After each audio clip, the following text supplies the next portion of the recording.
بسم اللہ الرحمن الرحیم۔ السلام علیکم۔ حضرت رابعہ بصری رحمۃ اللہ علیہ بعد ازاں رابعہ بصری رحمۃ اللہ علیہ کے بارے میں گفتگو شروع ہوئی۔ زبان مبارک سے فرمایا کہ رابعہ بصری خواجہ حسن بصری کی مجلس میں خاموش رہتی اور کسی قسم کی گفتگو نہ کرتی۔ بعد ازاں فرمایا کہ جس روز رابعہ بصری رحمۃ اللہ علیہ پیدا ہوئیں، گھر میں کپڑا موجود نہ تھا اور گھر میں اس قدر سامان بھی موجود نہ تھا کہ چراغ جلا سکیں۔ آپ کو آپ کی والدہ کے دامن میں لپیٹ کر آپ کے والد کو کہا کہ ہمسائے کے گھر سے تیل لے آئیں۔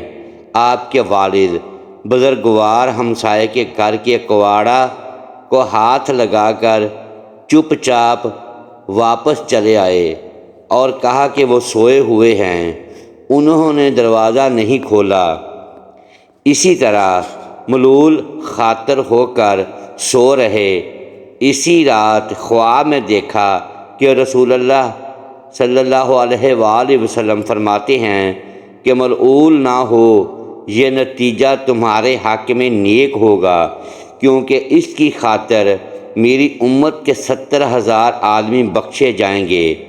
پھر فرمایا کہ عیسیٰ بن داؤد امیر بصرہ رحمۃ اللہ علیہ کے پاس جاؤ اور اسے کہو کہ ہر رات تم 100 مرتبہ درود بھیجا کرتے تھے اور جمعرات کو نہیں بھیجا، اور 400 رکعت نماز ادا کیا کرتے تھے۔ اس کا کفارہ 100 دینار مجھے دو۔ جب بیدار ہوئے تو زارو زار روئے اور خواب کو کاغذ پر لکھ کر امیر بصرہ کو دیا۔ اس نے 10,000 درہم بطور صدقہ اس شکریہ میں دیا کہ رسول اللہ صلی اللہ علیہ وآلہ وسلم نے مجھے یاد فرمایا ہے۔ نیز یہ بھی کہا کہ آئندہ جس بات کی ضرورت ہو مجھے کہا کرو، میں انشاءاللہ پوری کروں گا۔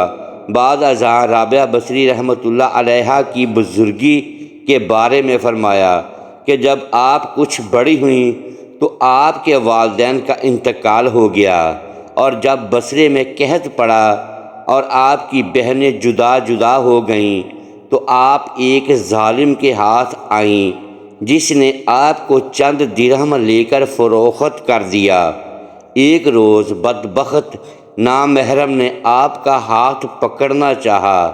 آپ نے سرزمین پر رکھ کر بارگاہ الہی میں عرض کیا کہ میں غریب ہوں، یتیم ہوں اور اسیر ہوں، مجھے دوسری مصیبتوں کی پرواہ نہیں، میں صرف تیری رضا چاہتی ہوں، آیا تو مجھ سے راضی ہے یا نہیں؟ آواز آئی کہ غم نہ کر، قیامت کے دن تجھے وہ مرتبہ عنایت کروں گا کہ مقربان درگاہ بھی تجھ پر فخر کریں گے۔ اس روز سے آپ کے گھر میں داخل ہوئیں، ہر روز مناجات کیا کرتی کہ اے پروردگار، میں دن کو روزہ رکھتی ہوں اور رات جاگتی رہتی ہوں، اپنے آقا کی بھی خدمت کرتی ہوں اور تیری بھی۔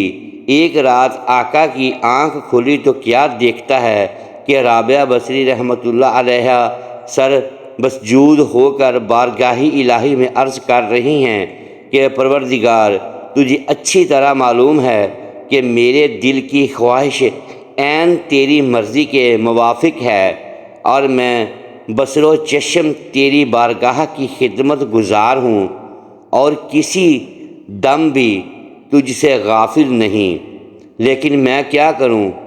اس آقا نے ایک نورانی قندیل دیکھی جو آپ کے سر پر لٹک رہی ہے اور جس سے سارا گھر دن کی طرح منور ہو رہا ہے۔ آقا نے رابعہ بصری رحمۃ اللہ علیہ کی بڑی عزت کی اور کہا کہ میں نے تجھے آزاد کیا، اگر یہاں رہو تو ہم سب تمہاری خدمت گار ہیں، اگر جانا چاہیں تو آپ کی مرضی۔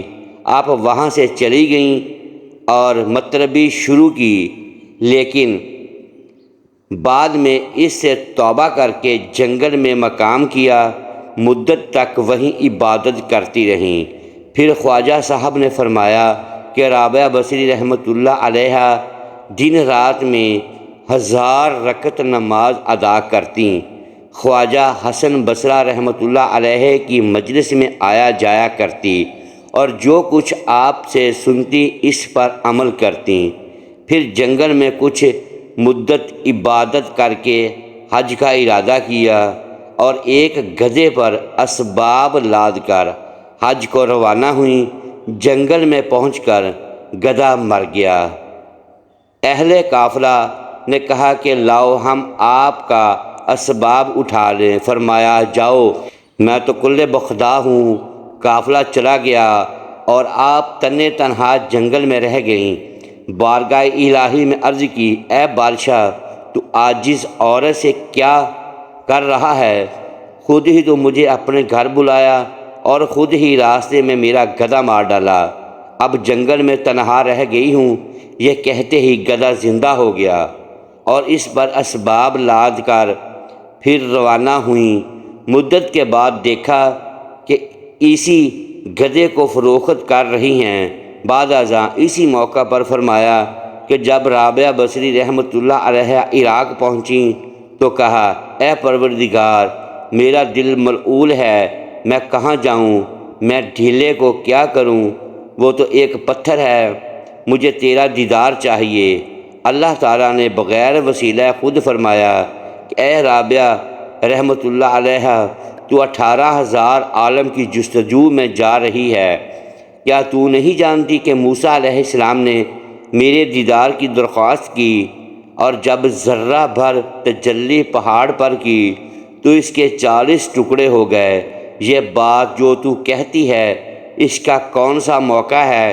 بعد ازاں فرمایا کہ جب پھر ایک دفعہ آپ مکے روانہ ہوئیں تو کیا دیکھتی ہیں کہ جنگل ہی میں خود کعبہ آپ کے استقبال کو آ رہا ہے۔